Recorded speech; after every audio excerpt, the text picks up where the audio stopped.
Rais wa Jamhuri ya Uganda Mheshimiwa Yoweri Kaguta Museveni anatarajiwa kuwasili nchini kesho Jumamosi tarehe 7 Februari mwaka 2026 kwa ziara kikazi ya siku moja. Katika ziara hii, Rais Museveni atafanya mazungumzo na mwenyeji wake Rais wa Jamhuri ya Muungano wa Tanzania Mheshimiwa Daktari Samia Suluhu Hassan. Mazungumzo yao yatajikita kuimarisha uhusiano wa kidiplomasia na ushirikiano wa kiuchumi kati ya nchi hizi mbili na kujadili masuala muhimu ya kikanda na kimataifa.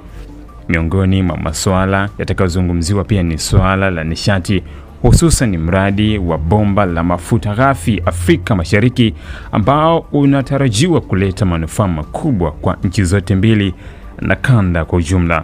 Rais Museveni na Rais Samia pia watazungumza na vyombo vya habari kuhusu mazungumzo hayo.